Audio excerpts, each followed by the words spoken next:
Hello everyone. In this video, Professor Albert is going to explain to our granny one of the most popular concepts in the history of mathematics, differentiation. Granny asks Albert, I understood slope. You told me in the previous discussion that I need to understand slope before I can understand differentiation. Now I understood slope. Now you tell me how differentiation is determining the direction in which we need to go to reduce the cost function. Albert says, sure thing. In our slope discussion, did you notice that we made a very important assumption for calculating the distance covered? Can you guys notice that? What was the assumption? How was this a line? The relationship between distance and time? Granny says, not really. I don't see any assumptions. What is that assumption? Albert says, we assumed that at every point of time, you will always be moving downhill with constant speed. That's the reason why the relationship between distance and time was a line. But in real world, is that really the case? Granny says, nope, not really. I will take some steps quickly and some steps a bit slowly. Then Albert says, do you think the below curve more or less accurately represents your descent? It has highs and it has lows. Granny says, yes, they are perfectly captured, both the highs and the lows. Now, Albert says, if you remember, we calculated the slope or gradient to get your speed when you're traveling with constant speed in the earlier graph when the relationship was represented by a line. Now, can you calculate the slope and tell me what was your velocity at time t equal to 1 hour, which is represented by this point A? You calculated the slope of a line. Now, using the same logic, can you calculate the slope of this curve at point A? Granny says, difficult, professor. When it was a line, I was able to easily calculate the slope for any 2 points on that line and tell you the speed. How can I calculate the slope for a curve? Albert says, this is exactly where differentiation comes to the picture.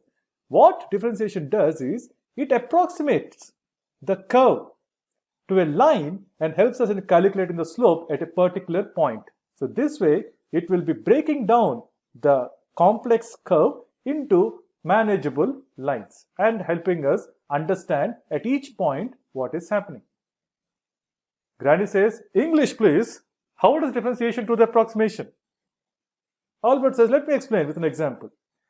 As we are comfortable calculating the slope of a line, let me draw a line on this curve. Let us use this equation y equal to x squared to represent the curve. Okay, if you guys remember, y equal to mx plus c was the equation that was representing a line.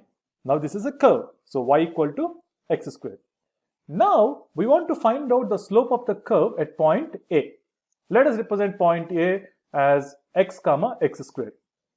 X comma y. Y value is x squared. That's the reason why the y coordinate became x squared. Now let us take another point on this curve called B. And let us say this point B is at a distance of h r's from point A, x plus h. And because it is also on the same curve, whose equation is y equal to x squared, this value will be x plus h whole square. Now let us join these 2 points with a line. Okay, now that you have a line, can you calculate the slope of the line? That's the question Albert asked Granny. Granny says, it is simple now. Now I have a line. That's in my playground. So I can just calculate the slope as the ratio of difference in y coordinates to difference in x coordinates. Right? What I do is x plus h whole square minus x squared, the ratio of the difference in y coordinates, divided by x plus h minus x. Now a plus b whole square, Granny is a writer. She knows what a plus b whole square is. A square plus b square plus 2ab. And she expands it, x square plus 2xh plus h square minus x square by h. Right? The total value, if you just cancel x squares and you cancel x, right, it will be 2x plus h if you divide by h. So this is the slope of this line. Now Albert says, nicely done. But this is not the slope of the curve. This is just the slope of the line. It's also the slope of an imaginary line. If I want to just get the slope of point A, just at this slope, right? I don't want the slope of this line. I just want the slope of the curve at this point instead of the entire line. What should I do? Now, Granny thinks about it for a while and she says, interesting, maybe you should choose a line that is so small that the points A and B almost coincide. Albert says, in other words, do you agree that if the h value is close to 0, as you can see here, if it is close to 0, we'll be getting the slope at point A? Granny says, yes, that makes sense. And if you substitute h value as 0, then the slope of the curve at point A becomes 2x because h value is close to 0. Albert says this is exactly what differentiation is, right? What we did is we approximated the curve to a line and we made the line so small that we were able to analyze the infinitesimally small part of this curve. And we were able to get the slope at that point. Now at t equal to 1 r, our x value will be 1. If you calculate the gradient value will be 2, which is positive. So that means that because the gradient value is positive, we can say that this function is increasing at t equal to 1. The distance which is measured, it is increasing at t equal to 1. And if you are applying the same logic to our cost function, when the gradient value is positive, right, that means the cost function is increasing, which means the error value is increasing. That's the reason why we always subtracted the gradient from the initial weight. So imagine x0 is initial weight that we have considered. We were always subtracting the gradient of the function at that point from the original weight using applying the learning rate parameter so that we go in the reverse direction when the gradient is increasing. And if the gradient is negative, that means that the function is decreasing at that point and then we continue with the flow. That's the reason why if it's minus into minus, this becomes positive and you just update, increase the weights. Right? When the cost function is increasing, you decrease the weights because you want the cost function to decrease. When the cost function is decreasing, you increase the weights because you want to go along in that direction. So it's always you are going in opposite direction based on the gradient. That is taken care by this minus sign. Granny says, okay, that makes sense. Now I understood why we have used this particular formula to obtain the next weight that you need to update. Now coming back to the differentiation that we have done earlier, we have the below notation for differentiation. Y equal to f of x equal to x square, if that is the curve, then we calculate the slope to be 2x. We can generalize this with the standard differentiation notation. So dou is what we call the symbol, dou by dou stuff of stuff whole square. Right? So dou by dou stuff whole square, which is nothing but in our case stuff is equal to x square. So the general notation is 2 into x, which is nothing but stuff.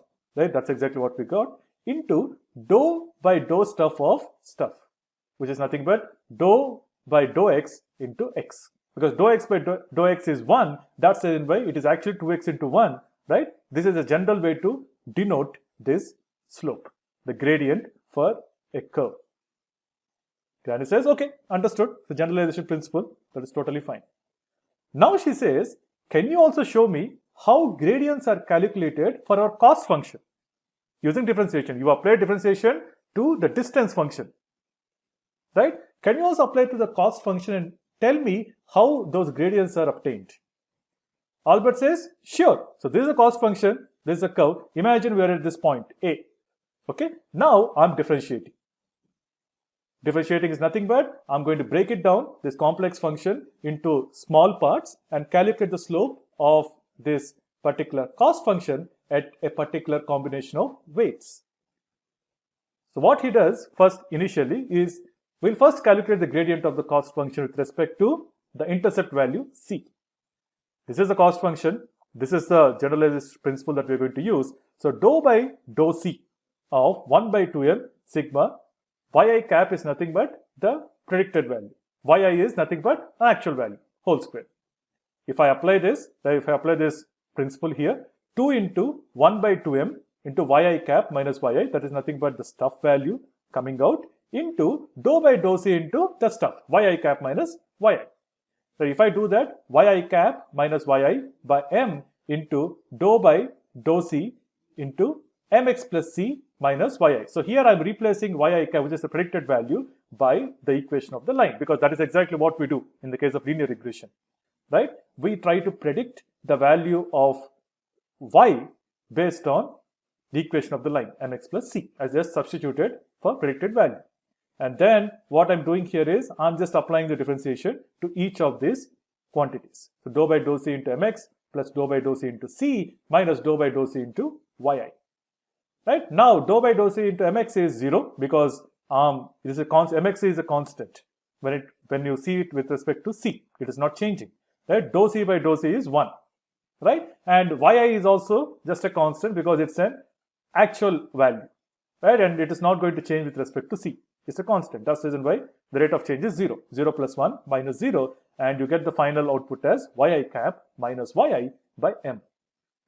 Now, the beauty of this derivation is that if you remember, this is exactly what we have calculated the gradient to be during our gradient descent discussion.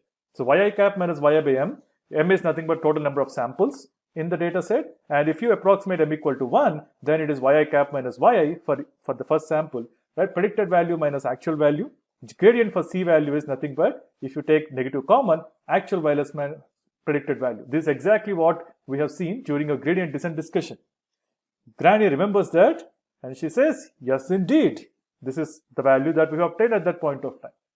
Now you can repeat the same approach for calculating the gradient of the cost function with respect to the weight m. Right? You apply the same logic. Now you are differentiating with respect to m. So 2 into 1 by 2m, yi cap minus yi. Now we are differentiating dou by dou m to yi cap minus yi. Right? Now we again replace yi cap mx plus c. Now the only difference is here dou by dou m of mx. This value becomes x.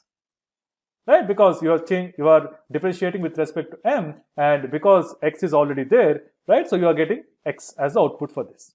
And these values are zeros, because it's still a constant. C is a constant and y is a constant, yi is a constant with respect to m. Right? The final output is yi cap minus yi by m into x.